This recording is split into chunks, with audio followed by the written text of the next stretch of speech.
गौर से सुनिए दोस्तों, जिंदगी का सबसे खतरनाक युद्ध बाहर नहीं, भीतर चलता है। और उस युद्ध का सेनापति कोई और नहीं, तुम्हारा मन है। एक ऐसा मन जो कभी शांत नहीं बैठता, जो कभी तुम्हें चैन से जीने नहीं देता, जो हर वक्त तुम्हें किसी न किसी उलझन में फंसाए रखता है। दिन में हजारों ख्यालों की आंधी, रात में बेचैनियों की तपती लपटें, और इन सब का केंद्र सिर्फ एक ही होता है, तुम्हारा मन। कोई रिश्ता टूटता है तो मन ही सबसे पहले दुखी होता है। कोई सपना अधूरा रह जाए तो मन ही सबसे पहले हार मान लेता है। कोई तुम्हें कुछ कह दे, मन ही सबसे पहले घायल हो जाता है। और सबसे बड़ी बात, कोई तुम्हें कुछ नहीं भी कहे तो भी यही मन खामोश बैठकर तुम्हें भीतर से तोड़ता रहता है। अगर यह मन तुम्हारे वश में नहीं है तो समझो तुम किसी और के आदेश पर जी रहे हो, चाहे वह डर हो, गुस्सा हो, ईर्ष्या हो या पछतावा। तुम सोचते हो तुम अपने जीवन के मालिक हो, पर असल में तुम उस मन के गुलाम हो जो हर दिन तुम्हें इधर उधर खींचता रहता है। सुबह कुछ सोचते हो, दोपहर को कुछ और, रात तक अपने ही विचारों से हार मान चुके होते हो। पर कभी रुककर यह सोचा है कि यह मन आखिर चाहता क्या है? गौतम बुद्ध ने एक बहुत गहरी बात कही थी, तुम्हारा सबसे बड़ा शत्रु तुम्हारा अपना अनियंत्रित मन है, और तुम्हारा सबसे बड़ा मित्र वही मन बन सकता है जब वह तुम्हारे नियंत्रण में हो। मन ना तो बुरा है ना अच्छा, यह बस वैसा ही बन जाता है जैसा तुम इसे बनाते हो। यह तुम्हारा सबसे वफादार सेवक बन सकता है या सबसे निर्दयी मालिक भी। मनोविज्ञान कहता है कि हमारा मन लगातार दो चीजों से संचालित होता है, आदतों और प्रतिक्रियाओं से। अगर किसी ने तुम्हें कुछ बुरा कह दिया तो तुरंत तुम्हारा मन उसे याद करता है, उस पर प्रतिक्रिया देता है और वही सोच बार बार दोहराता है। यही मन उस बात को इतना बड़ा बना देता है कि नींद उड़ जाती है, भूख मर जाती है, और तुम उस एक क्षण की वजह से हफ्तों तक परेशान रहते हो। पर मनोविज्ञान ही यह भी कहता है कि अगर हम अपने विचारों को पहचानना सीख लें, अगर हम अपने हर भाव को एक कदम पीछे हटकर देखें, तो हम अपने मन को धीरे धीरे समझ सकते हैं। और जब समझ आता है तब नियंत्रण आता है। मन को नियंत्रित करने की शुरुआत यह जानना बेहद जरूरी है कि जब तक मन नियंत्रण में नहीं है तब तक हम अपने जीवन की दिशा खुद तय नहीं कर सकते। क्योंकि जब तुम खुद को बदलने की कोशिश करते हो, कोई नई आदत शुरू करना चाहते हो, कोई बुरी आदत छोड़ना चाहते हो, तभी सबसे पहले मन विरोध करता है। कल से करेंगे, अभी तो थक गए हैं, ये तो बहुत मुश्किल है, क्या फायदा होगा। ये सब मन की पुरानी स्क्रिप्ट है, और हम हर बार उसी स्क्रिप्ट पर जीते रहते हैं और खुद को ठगा हुआ महसूस करते हैं। अगर मन नियंत्रित नहीं है तो तुम कभी अपने समय के मालिक नहीं बन सकते। तुम्हारा ध्यान बिखरा रहेगा, फैसले कमजोर होंगे, और हर दिन अनजाने डर, अफसोस और उलझनों में बीतता जाएगा। पर सोचो जरा, अगर यही मन तुम्हारा साथी बन जाए, अगर हर सुबह वही मन तुम्हें लक्ष्य की याद दिलाए, हर रात वही मन तुम्हें शांति दे, तो जीवन बदलने में वक्त नहीं लगेगा। और यह कोई जादू नहीं है, यह एक विज्ञान है, एक अभ्यास है, एक आत्मज्ञान की प्रक्रिया है। और इस प्रक्रिया की शुरुआत होती है मन की पहचान से। जब तुम खुद से यह सवाल पूछने लगते हो, अभी मैं क्या सोच रहा हूं, यह क्यों सोच रहा हूं, क्या यह विचार मेरे काम के हैं, क्या इससे मुझे शांति मिल रही है या बेचैनी। जब यह सवाल उठने लगते हैं तब पहली बार मन के खेल समझ में आने लगते हैं, और यही पहला कदम है मन को नियंत्रित करने की ओर। हमेशा याद रखना, जो मन को जीत लेता है वह हर लड़ाई जीत सकता है, और जो मन से हार जाता है वह पूरी दुनिया जीतकर भी खुद को खो देता है। अब यह कोई साधु संतों की बात नहीं है, यह आम जिंदगी की, तुम्हारी और मेरी जैसी जिंदगी की सच्चाई है। मन नियंत्रण का मतलब भावनाओं को दबाना नहीं है। मन नियंत्रण का मतलब है भावनाओं को महसूस करना, पर उनके बहाव में बहना नहीं। तुम्हें गुस्सा आए, यह स्वाभाविक है, पर तुम उसे कैसे संभालते हो, यही मन का नियंत्रण है। तुम दुखी हो, यह मानवीय है, पर क्या तुम उस दुख में डूबते हो या उससे कुछ सीखते हो, यही तुम्हारी शक्ति है। हर दिन हमारा मन हमें धोखा देता है। वह कहता है तुम कुछ नहीं कर सकते, लोग तुम्हें नहीं समझते, तुम्हारा जीवन बेकार है। पर याद रखना, यह सब मन के पुराने पैटर्न हैं जिन्हें हमने खुद ही सालों तक दोहराया है। अब वक्त है इन पैटर्न्स को तोड़ने का। अब वक्त है अपने भीतर की सबसे बड़ी शक्ति को जगाने का, अपने मन को समझने, स्वीकार करने और नियंत्रित करने का। क्योंकि जब तुम मन के मालिक बनते हो तब तुम जीवन के मालिक बनते हो। और अब अगला सवाल यह है कि इस मन को नियंत्रित कैसे किया जाए। इसके कौन से तरीके हैं जो हर कोई अपने जीवन में लागू कर सकता है। ऐसे कौन से अभ्यास हैं जो इस बेचैन मन को शांत कर सकते हैं। बस अब यहीं से हमारी अगली यात्रा शुरू होगी।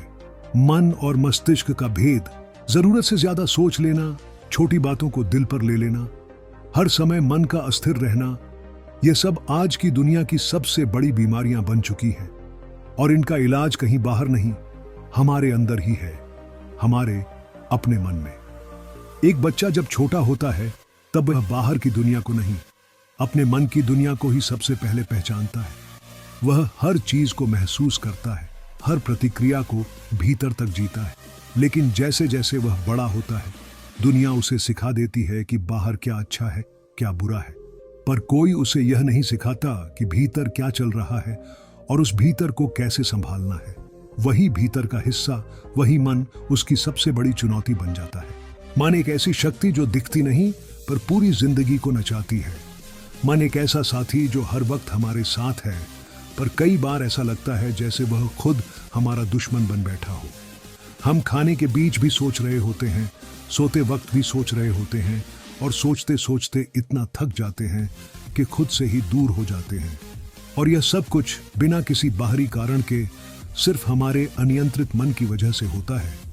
मन को अगर ठीक से समझा न जाए तो वह जीवन को जहन्नुम बना सकता है, पर अगर उसे समझ लिया जाए तो वही जीवन को स्वर्ग जैसा अनुभव दे सकता है। गौतम बुद्ध ने एक बार कहा था, मन ही सब कुछ है, जैसा तुम सोचते हो वैसे ही बन जाते हो। और यह बात आज की मनोविज्ञान की दुनिया भी स्वीकार करती है। वैज्ञानिक कहते हैं कि हम दिन भर में लगभग 60,000 विचार सोचते हैं और उनमें से ज्यादातर वही होते हैं जो हमने कल भी सोचे थे। यानी हमारा मन एक ही पुरानी स्क्रिप्ट को दोहराता है। डर, चिंता, अपराध बोध, गुस्सा, तुलना, असुरक्षा।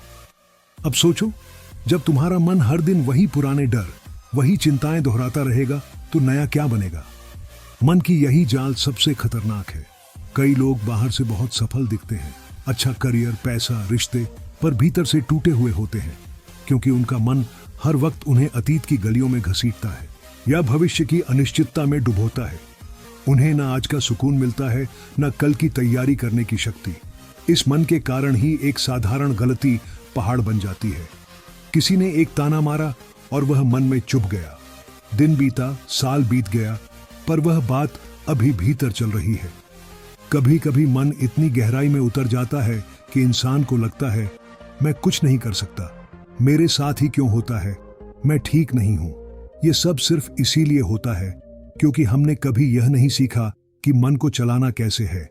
हमने कभी ध्यान नहीं दिया कि मन को हम कैसे दिशा दें, कैसे उसे साथी बनाएं। मन को अपना सेवक बनाना मनोविज्ञान कहता है, हमारा मन तटस्थ है। वह वैसा ही बन जाता है जैसा हम उसे सिखाते हैं। अगर हम उसे डरना सिखाएं, वह डरने लगता है। अगर हम उसे शांत रहना सिखाएं, वह शांत हो जाता है। अगर हम उसे सतर्कता और चेतना के साथ जीना सिखाएं, तो वह हमारे पक्ष में काम करने लगता है। लेकिन दिक्कत यह है कि हम मन से बातें नहीं करते, हम उसे आदेश नहीं देते, बल्कि हम उसे खुला छोड़ देते हैं और वह हमें जहां चाहे वहां ले जाता है।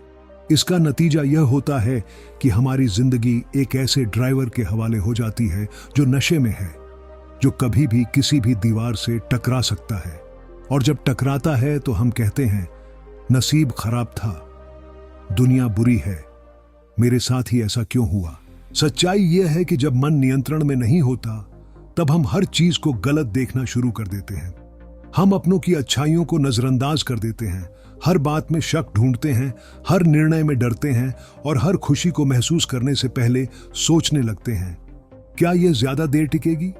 मन अगर कंट्रोल में ना हो तो इंसान अपनी ही सोच से बीमार हो सकता है। तनाव, डिप्रेशन, घबराहट, यह सब मानसिक बीमारियां हैं जिनकी जड़ में अनियंत्रित विचार ही होते हैं। अब एक सच्ची कहानी सुनो। एक लड़की जिसने बचपन में कुछ बुरे अनुभवों से गुजरने के बाद अपने मन में यह ठान लिया था कि मैं किसी पर भरोसा नहीं कर सकती। उसने पढ़ाई की, नौकरी की, अपने पैरों पर खड़ी हुई, पर हर रिश्ते में उसे डर लगता रहा। हर सफलता के बाद भी वह खुद को खाली महसूस करती रही, क्योंकि उसका मन अभी भी उस पुराने डर में बंद था। उसे लगता था, अगर मैं थोड़ा और अच्छा बन जाऊं तो लोग मुझे अपनाएंगे। पर वो थोड़ा और अच्छा कभी पूरा नहीं हुआ, क्योंकि मन की भूख कभी खत्म नहीं होती जब तक तुम उसे पहचान कर नहीं रोकते। और यह कोई एक लड़की की कहानी नहीं है, यह हम सब की कहानी है, जिसमें मन हमारी जिंदगी को नियंत्रित कर रहा है, पर हम उसे पहचान नहीं पा रहे। तो अब समय आ गया है कि हम इस मन को केवल एक विचारों की मशीन समझना बंद करें। हमें यह समझना होगा कि यह मन हमारे अनुभवों का एक आईना है, और अगर इस आईने को साफ करना है तो हमें इसे पकड़कर झाड़ना होगा, साफ करना होगा और नई रोशनी में देखना होगा। मन को नियंत्रित करना इसलिए जरूरी है क्योंकि यही मन हमारे जीवन का रास्ता तय करता है। अगर वह भ्रमित है तो रास्ता भी गलत होगा, अगर वह शांत है तो जीवन भी साफ सुथरा, सीधा और स्पष्ट होगा। अब सवाल यह नहीं है कि क्या हम मन को नियंत्रित कर सकते हैं, सवाल यह है कैसे। मन को नियंत्रित करने के 5 प्रभावी तरीके। जिंदगी में कुछ सबसे बड़ी गलतफहमियां वे होती हैं जो भीतर ही भीतर पलती हैं, जिनके बारे में हम कभी सोचते नहीं, पर जो हर दिन हमें अंदर ही अंदर तोड़ती रहती है। जैसे मैं सोच रहा हूं, यानी मैं समझदार हूं, मैं जो महसूस कर रहा हूं वह सच है, मेरा दिमाग सही बता रहा है, मेरा मन जो कह रहा है वही करना चाहिए। पर क्या आपने कभी खुद से यह पूछा है कि जो तुम्हारे भीतर बोल रहा है वो मन है या दिमाग? क्योंकि यहीं से शुरू होता है सबसे बड़ा भ्रम, और यही भ्रम हमारी पूरी जिंदगी का रुख तय करता है। दिमाग और मन, ये दोनों शब्द हम रोज सुनते हैं, बोलते हैं, लेकिन इनके बीच का फर्क शायद ही कोई गहराई से समझता हो। इसी भ्रम की वजह से हम कभी अपने मन की सुनते हैं तो कभी दिमाग की, और कई बार दोनों की लड़ाई में खुद को ही खो बैठते हैं। और सबसे डरावनी बात, जब तक हम इस फर्क को नहीं समझते तब तक हम खुद को समझने का दावा भी नहीं कर सकते। दिमाग एक बायोलॉजिकल मशीन है, एक शानदार कंप्यूटर जो फैसले लेता है, डेटा प्रोसेस करता है, लॉजिक लगाता है, यादें सहेजता है, योजनाएं बनाता है। यह पूरी तरह से भौतिक है, इसका वजन है, आकार है, और वैज्ञानिक इसे स्कैन कर सकते हैं। लेकिन मन वो है जो तुम महसूस करते हो, जो तुम अनुभव करते हो, जो तुम्हें हर स्थिति में या तो खींचता है या पीछे धकेलता है। यह मन उस कंप्यूटर का सॉफ्टवेयर है, अदृश्य पर हर पल सक्रिय। दिमाग कहेगा इस काम से फायदा है, मन कहेगा मुझे डर लग रहा है, दिमाग कहेगा इससे बात करो, मन कहेगा उसने मुझसे पहले बात नहीं की थी, दिमाग कहेगा नया कुछ सीखो, मन कहेगा कहीं मैं फेल ना हो जाऊं। यानी दिमाग तर्क करता है, मन भावनाएं चलाता है, और जब मन इन भावनाओं में उलझ जाता है तो दिमाग भी उसका गुलाम बन जाता है, और फिर हम कोई भी निर्णय सोचकर नहीं, डर और आदत से लेने लगते हैं। गौतम बुद्ध ने इसी मन को सबसे बड़ी परीक्षा बताया है। उन्होंने कहा था, मन एक बंदर की तरह है जो एक डाली से दूसरी डाली कूदता रहता है, बिना रुके, बिना थके, और अगर उसे बांधना है तो एक ही रास्ता है, जागरूकता। बुद्ध ने कभी यह नहीं कहा कि मन को मार दो, उसे दबा दो। उन्होंने कहा मन को समझो, उसकी हर चाल पर नजर रखो। जब तुम अपने ही विचारों को एक कदम पीछे हटकर देखने लगते हो, तब तुम पहली बार मन और स्वयं के बीच का फर्क महसूस करते हो। मनोविज्ञान भी यही कहता है। मन की आवाज हमारे पुराने अनुभवों, भावनात्मक घावों, आदतों और आंतरिक कंडीशनिंग से बनी होती है। ये वह चीज है जो बिना सोचे निर्णय कराती है, बस एक भावना के आधार पर, और यही सबसे बड़ा खतरा है। जब मन जागरूक नहीं होता तब वह मालिक बन बैठता है। सोचिए, जब कोई व्यक्ति किसी की बात से आहत होता है तो वह तुरंत प्रतिक्रिया क्यों देता है? क्यों वह गुस्से में चीजें तोड़ देता है? क्यों वह आत्मसंदेह में डूब जाता है, खुद से नफरत करने लगता है, या उदासी में महीनों तक घुटता रहता है? क्योंकि उस समय दिमाग काम नहीं कर रहा होता, मन हावी हो जाता है। और जब मन मालिक बनता है तो वह तुम्हें बार बार उसी अंधेरे में ले जाता है जहां तुम्हारे डर, तुम्हारे पुराने अनुभव, तुम्हारे असुरक्षा भाव छिपे होते हैं। वह तुम्हें उस इंसान से दूर कर देता है जिसे तुम सबसे ज्यादा चाहते हो, सिर्फ इसलिए क्योंकि तुम्हारे मन ने मान लिया कि वह बदल गया है। वह तुम्हें अच्छी नौकरी छोड़ने पर मजबूर कर देता है, सिर्फ इसलिए क्योंकि मन कहता है मुझे यहां अच्छा नहीं लग रहा। यह मन कभी भी स्थिर नहीं रहता, यह तुम्हें एक विचार से दूसरे विचार तक घसीटता रहता है, ठीक वैसे ही जैसे तूफान में फंसी नाव लहरों पर उछलती रहती है। पर अब सवाल यह है, इस मन को हम सेवक कैसे बनाएं? पहला कदम है पहचान। हर बार जब कोई विचार तुम्हारे भीतर आए तो एक पल रुक कर पूछो, यह विचार कहां से आ रहा है? क्या यह डर है, ईर्ष्या है, तुलना है या कोई पुरानी चोट? जब तुम सवाल पूछने लगते हो तब मन पर पहली चोट लगती है, क्योंकि अब वह अंधेरे में नहीं, प्रकाश में आ गया है। दूसरा कदम है नजर रखना। जैसे एक चौकीदार रात में हर आहट पर सतर्क रहता है, वैसे ही तुम्हें अपने मन की हर हरकत पर नजर रखनी है। तुम्हें देखना है कि कब वह पुरानी बातें दोहराने लगता है, कब वह तुम्हें खींचकर अतीत में ले जाता है, कब वह तुम्हारे फैसलों में बाधा बनता है। तीसरा कदम है दूरी बनाना। जब भी कोई विचार आए तो उससे तुरंत जुड़ मत जाओ, उसे थोड़ा देखो, समझो, फिर फैसला करो। क्या यह मेरे लिए जरूरी है? क्या यह विचार मुझे मदद कर रहा है या नुकसान? यह प्रक्रिया आसान नहीं है, पर यह संभव है। गौतम बुद्ध ने कहा था, तुम वो नहीं हो जो तुम सोचते हो, तुम वो हो जो सोच को देख सकता है। जब तुम सोच को देखने लगते हो तो तुम मन के गुलाम नहीं रहते, तुम उस आत्मा के संपर्क में आते हो जो शांत है, स्थिर है और सब कुछ देख रही है। आज तुम्हारा मन मालिक बना है क्योंकि तुमने उसे बिना जिम्मेदारी की आजादी दे दी है। तुमने कभी उसे रोका नहीं, टटोला नहीं, परखा नहीं। अब समय है कि तुम उसे उसके असली स्थान पर लाओ, एक सेवक के रूप में जो तुम्हारी सेवा करे, तुम्हें निर्देश न दे, ताकि जीवन फिर से अपने हाथों में आए, ताकि हर सुबह स्पष्टता से भरी हो, हर रात शांति से। और इस सफर की शुरुआत होती है अपने मन की पहचान से, मन को दिशा देने से और फिर मन को नियंत्रित करने की कला सीखने से। हर इंसान के जीवन में एक समय ऐसा जरूर आता है जब वह खुद से यह सवाल पूछता है, आखिर मेरा मन इतनी आसानी से क्यों भटक जाता है? जब सब कुछ ठीक चल रहा होता है तब भी मन बेवजह अशांत क्यों हो जाता है?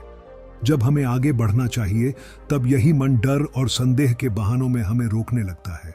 और सबसे ज्यादा दर्द तब होता है जब सब कुछ हमारे पास होते हुए भी हमारा मन हमें अधूरा महसूस कराता है। असल में मन एक ऐसा तूफान है जो हर वक्त भीतर बह रहा होता है, और अगर उसे दिशा न दी जाए तो वह बाहर की हर चीज को उड़ा देता है। रिश्ते, करियर, आत्मसम्मान, सपने, सब कुछ। हम सोचते हैं कि जिंदगी हमारे बाहर के हालात से बिगड़ती है, लेकिन सच्चाई यह है कि जिंदगी सबसे पहले हमारे अंदर के हालात से बिगड़ती है। और जब अंदर का मन संभला नहीं होता तब बाहर की कोई भी चीज, ना प्यार, ना पैसा, ना पद, हमें शांति नहीं दे पाती। गौतम बुद्ध ने कहा था, तुम जितना अपने मन पर विजय पाओगे उतना ही तुम संसार के दुखों से मुक्त हो जाओगे। उनका पूरा जीवन इसी एक बात के इर्द गिर्द घूमता है। मन को समझो, उसे स्वीकार करो और फिर उसे अपने पक्ष में इस्तेमाल करना सीखो। अब सवाल उठता है, हम यह कैसे करें? मन को नियंत्रित करने के लिए कोई चमत्कारिक उपाय नहीं है। यह एक अभ्यास है, एक यात्रा है जो आज शुरू की जा सकती है। और इसके लिए 5 ऐसे तरीके हैं जो अगर ईमानदारी से अपनाए जाएं तो कोई भी व्यक्ति अपने मन को ऐसा साथी बना सकता है जो जीवन को संवार दे, संजो दे और सशक्त बना दे। ध्यान, मेडिटेशन। ध्यान का मतलब है मन को बिना जोर दिए शांत करना। यह कोई दिखावा नहीं है, यह कोई धार्मिक कर्मकांड नहीं है, यह बस आंखें बंद करके अपने भीतर की यात्रा है। हर सुबह केवल 10 मिनट भी अगर हम बैठकर अपने मन की आवाजों को बिना जजमेंट के सुने तो धीरे धीरे यह आवाजें शांत होने लगती हैं।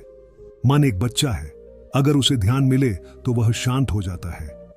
ध्यान मन को वह खाना देता है जिसकी उसे सबसे ज्यादा भूख है, सुनने की जगह। गौतम बुद्ध वर्षों तक ध्यान की इसी शक्ति से अपने मन की गहराइयों तक पहुंचे।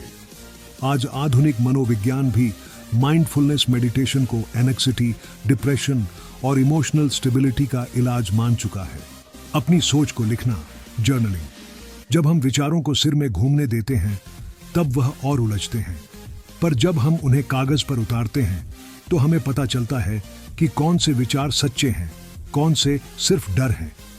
हर दिन सुबह उठते ही या रात को सोने से पहले सिर्फ 5 मिनट अपने मन के विचारों को लिखिए। मैं आज कैसा महसूस कर रहा हूं?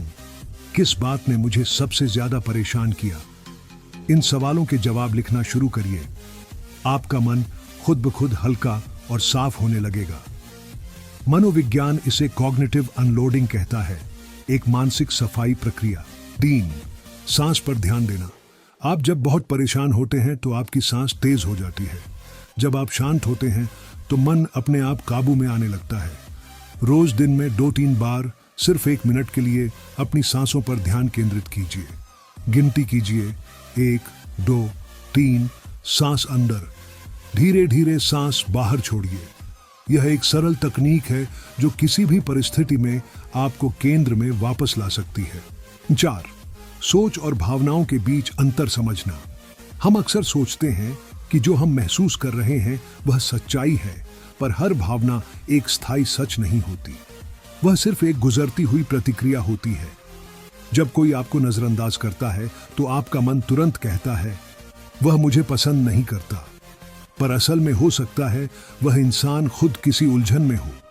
हर भावना को पकड़कर तुरंत प्रतिक्रिया देने की बजाय एक कदम पीछे हटिए और देखिए, क्या मैं प्रतिक्रिया दे रहा हूं या जवाब दे रहा हूं? यह फर्क समझ में आने लगे तो मन स्वतः विनम्र और शांत हो जाता है। 5. शारीरिक अनुशासन और दिनचर्या।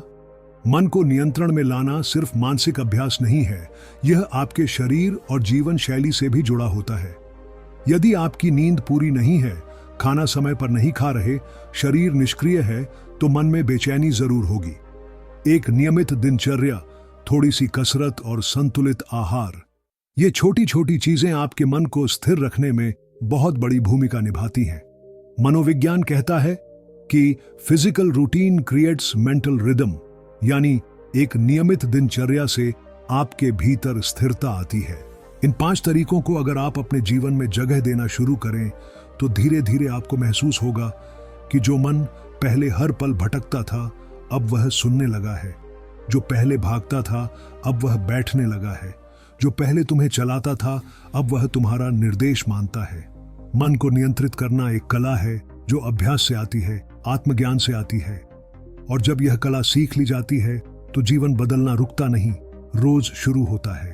अगर आज आपने इस वीडियो को अंत तक देखा है तो यकीन मानिए आप बाकी दुनिया से अलग हैं। आप अंदर से खुद को बदलना चाहते हैं, अपने मन को समझना चाहते हैं, और शायद पहली बार आपने यह फैसला लिया है कि अब मन के पीछे नहीं भागना बल्कि उसे अपने साथ चलाना है। यही निर्णय आपको भीड़ से अलग करता है।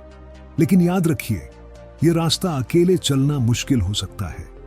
जरूरत है एक ऐसे सफर की जहां हर कदम पर कोई हो जो आपके मन की आवाज समझे, जो ना सलाह दे ना उपदेश दे, बल्कि आपको यह एहसास कराए कि आप अकेले नहीं हैं। सोच से हमारा यह YouTube चैनल बना है। ये चैनल सिर्फ एक नाम नहीं है, ये एक जगह है जहां टूटे हुए लोग दोबारा जुड़ना सीखते हैं, जहां बिखरे हुए मन दोबारा स्थिर होना सीखते हैं, जहां हर वीडियो सिर्फ स्क्रीन पर नहीं चलता बल्कि सीधा दिल के भीतर उतरता है। अगर यह वीडियो आपको छू पाया हो, अगर कहीं ना कहीं आपने खुद को इसमें पाया हो, तो इस सफर को यहीं मत रोकिए। हमारे चैनल को सब्सक्राइब कीजिए, क्योंकि अगला वीडियो आपके जीवन का अगला जवाब लेकर आने वाला है। कमेंट करके बताइए आज आपने मन को लेकर क्या सीखा, कहां कहां आपने खुद को इस वीडियो में महसूस किया, और इस वीडियो को उस व्यक्ति के साथ जरूर साझा कीजिए जिसका मन इन दिनों रास्ता भटक गया है। हम फिर मिलेंगे एक नए विचार के साथ, एक नई गहराई के साथ। तब तक अपने मन को समझिए, उसे प्रेम से स्वीकारिए और हर दिन उसे थोड़ा और अपना बनाइए। आपका अपना चैनल हमारे YouTube चैनल पर, जहां हर शब्द सिर्फ सुना नहीं जाता, महसूस किया जाता है। धन्यवाद।